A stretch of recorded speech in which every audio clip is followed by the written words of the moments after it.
Thanks for joining us tonight. I'm Jennifer Meckles. We begin with a developing story tonight out of northwest Idaho, where 2 firefighters were shot and killed, and another was injured after they were ambushed when responding to a fire near Coeur d'Alene. This happened this afternoon when fire officials say somebody intentionally set a fire on Canfield Mountain before shooting at the firefighters in an ambush-style attack. Throughout the afternoon, the sheriff's office said they were actively taking sniper fire and their deputies were instructed to fire back. Just within the last hour tonight, we've learned the sheriff's office said the SWAT team has found the man they believe is the suspect dead on the mountain with a gun nearby. We're expecting an update tonight from officials within the next half hour. We will keep you updated as we learn more. The Republican-led Senate is working on a sweeping domestic policy package this weekend for President Trump's agenda. And this comes after a dramatic hours-long vote. Senate Democrats forced the clerks to read aloud all 940 pages of the so-called Big Beautiful Bill to try and delay it as much as possible. It took the clerks nearly 16 hours to read that whole thing, starting at 11 o'clock last night, finishing up just this afternoon. Then the clock started for up to 20 hours of debate before senators can offer up amendments. We go into a 20-hour debate, then we're going to do the vote-a-rama, and we're going to pass this bill, and we're very confident we have the votes to do that. I do think there's a chance it doesn't pass. They are trying to ram it through as quickly as they can, likely in the middle of the night tonight, because every day that this bill hangs out there, it becomes less popular. Now, if the bill does pass the Senate, it will have to go back to the House, and Republican leaders are pushing to get that bill to President Trump to sign it into law by the 4th of July. 9 News reporter Rachel Krause joins us tonight. Rachel, this bill includes some controversial cuts to Medicaid. And doctors, experts, and advocates have been sounding off, warning about the impact to Americans. I sat down with a pediatric ophthalmologist who warns these cuts could have lifelong impacts to kids' vision. But it's right here. It could be really devastating to our ability to protect the vision of America's children. As a pediatric ophthalmologist, Dr. Michael Puente treats kids every day, helping them to see. But Puente worries about the impact cuts to Medicaid could have on kids' vision. It's so important and impactful being able to cure blind children, improve children's vision. I love what I do. And I'm scared that a lot of these changes that are being proposed in Congress are going to make it harder for children to get in to see a pediatric ophthalmologist like me. Here in Colorado, around 500,000 kids rely on Medicaid. Nationally, that's 37 million, about half of children in the U.S.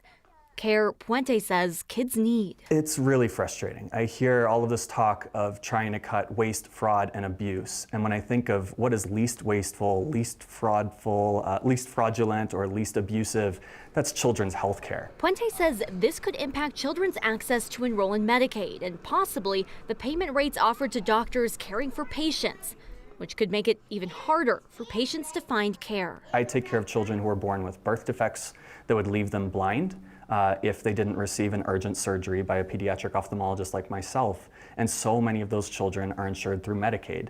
If these children lose their access, then it could totally change the trajectory of their lives. If the bill passes and the cuts go through, Puente worries about whether kids and their families will be able to access the vision care they need.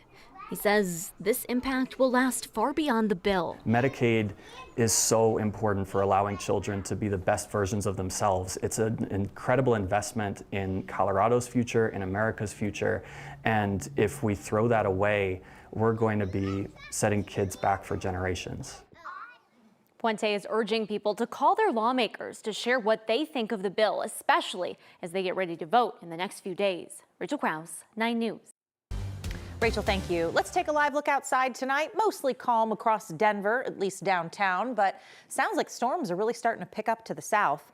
Kevin posted this shot of a lightning strike just north of Castle Rock around 9 o'clock tonight. Quite the light show going on down there this evening. Jaden Knowles joining us tonight. I know we've been keeping an eye out because the Metallica concert going on. Yeah, that's right, Jenny. And luckily, everyone at the Metallica concert was able to be okay. They did see some pretty pictures, though, from outside of the stadium, that storm kind of by Parker. But luckily, today in the metro area, we were nice and calm. The storms were mainly towards the north and east of us this afternoon. So far, current temperature is much cooler, the upper 60s to low to mid 70s, thanks to that cold front that did make its way across the metro area. area about a couple of hours ago. Live radar, I mean, we're mostly quiet. There's that one severe thunderstorm warning currently near Kit Carson and Cheyenne Wells. There was a little bit of rotation with that, but so far it's starting to broaden up and continue to track towards the east. There's that storm that was in Parker, now continuing to track towards the southeast and really dying out. And I think we're going to have a nice and calm evening. So, of course, good night to everyone as we head into the latter parts of tonight. Headlines on what we're tracking, of course, another round of showers and thunderstorms tomorrow, and I'll have your 4th of July forecast coming up in my full forecast. Jenny? Thank you. A woman in Colorado is working around the clock to try to get her husband released from ICE custody before he's deported. As 9 News reporter Angeline McCall shows us, that could be a matter of days. On Friday, a family waited for their visitation time at the Aurora detention facility, only to learn it would never happen. And they just tell me, your husband's not here. And I was like, what do you mean by that? He's not here. Where is he? And they're like, sorry, we don't know. Alexandria Dell's husband, Ariel Cruz Penton, was picked up by ICE about a month ago. On Friday, she arrived for a visit. I had to stop myself from crying because at that moment my heart dropped and I'm like, where are they taking him? She learned he was transferred to Texas. Dell says they were in the process of appealing a judge's decision to reopen his case after receiving a final order of removal. Since meeting our current lawyers, we have been doing the I-130 to, go about this to get him citizenship through our marriage. And then we've also petitioned to open his case back up for parole. Dell says her husband was forced to sign papers that gave up his rights to parole shortly after arriving in the United States. Ever since, they've been fighting it to keep their family and their 2.5-year-old daughter together. I don't know much more we can do at that point to show that he needs to be here. But like I said, I'm trying everything. I'm just hoping for a miracle at this point. Dell says her husband has no criminal history. It doesn't matter if you do everything right. It doesn't matter if you're not a criminal. It's up to the person who, it's up to the deportation officer, the ICE, the judge, whoever's reading the case, it's in their hands. On a phone call this weekend, she learned ICE is trying to deport him to Mexico, a country he's not even from, as his wife here in Colorado fights with her lawyers to make sure the only place he returns is home. So I'm just hoping that someone can have a little bit of, humanity and help us out because this is his home. It's not Cuba, it's not Mexico, it's not anywhere else. This is his home right here with us. That was Angeline McCall reporting. Now, being from Cuba makes this case a little more complicated. In the past, Cuba would not accept deportees. Now they do on a pretty limited basis. The Supreme Court has ruled the Trump administration can send deportees to third countries, places where they are not originally from. Aurora police this weekend are trying to figure out if 2 separate deadly stabbings that happened early this morning are connected to each other. The first one happened before 2 o'clock this morning on Moline Street north of Colfax. Officers got there to find a man unconscious with a stab wound. They say he died on scene. And then a few hours later, around 6:30 in the morning, officers responded to a bus stop on Peoria near Colfax, just a few blocks away from the first stabbing scene. Police found another man there who had been stabbed. He also died at the scene. Police are now investigating both of these stabbings to see if there's some sort of connection here. They've not provided any other details about the stabbings or any possible suspect. Authorities have arrested a driver they say hit a Colorado State trooper and a CDOT highway worker while they were intoxicated. Colorado State Patrol says this happened on Highway 36 near Pecos early this morning. The trooper was providing traffic control for another crash that was on the highway when the suspect hit the back of the trooper's patrol car and pinned the CDOT worker. CSP says that suspect kept on driving until another trooper eventually caught up with him and stopped him. The injured trooper and the CDOT employee both went to the hospital. They were later released. This afternoon, a Thornton police officer got hurt in a crash. This was at 104th and Washington in North Glen. Thornton police say the other driver did not yield to the officer. That officer was responding to a medical emergency, had their lights and sirens going. Police say the officer only had minor injuries. Safeway workers will keep on striking this week. Their union and the grocery store just couldn't come to an agreement on a new contract this past weekend. According to the local chapter of the United Food and Commercial Workers, Safeway did not meet the union's demands of better pay and benefits like health care. Dozens of Safeways all across the state of Colorado are still participating in this strike.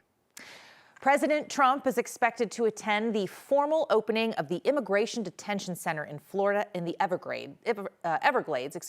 Some of the state leaders have dubbed this alligator Alcatraz. Over the past week, Florida officials have been building this center. Officials say it could house up to 5,000 detainees. Supporters of the plan say housing migrants there ensures nobody escapes. Opponents say it could have devastating impacts on the Everglades ecosystem. Today, the Department of Homeland Security posted this on social media. It's an AI meme of alligators acting as ICE agents. Now, as the presumptive winner of the Democratic Party for the mayor of New York City, Zoran Mamdani is now one of the biggest names in politics. Now, his Democratic Socialist views are getting a lot of attention. Today on Meet the Press, moderator Kristen Welker asked him about his stance on billionaires. Do you think that billionaires have a right to exist? I don't think that we should have billionaires because, frankly, it is so much money in a moment of such inequality. And ultimately, what we need more of is equality across our city and across our state and across our country. And I look forward to work with everyone, including billionaires, to make a city that is fairer for all of them. Mamdani declared victory the night of the primary. His main challenger, Andrew Cuomo, eventually conceded. Cuomo is now running in the general election as an independent, and so is incumbent mayor of New York City, Eric Adams. The fate of Sean Diddy Combs will be in the hands of the jury now. Deliberations are expected to begin in his sex trafficking trial tomorrow. That trial's been going on for nearly 2 months now. Prosecutors have called close to 36 witnesses. They've argued that Combs used his business resources to coerce women into drug-fueled sexual activities. Defense lawyers have argued these encounters were consensual. The defense also did not dispute that Combs physically abused his then-girlfriend, Cassie Ventura. Combs faces up to life in prison if he's convicted.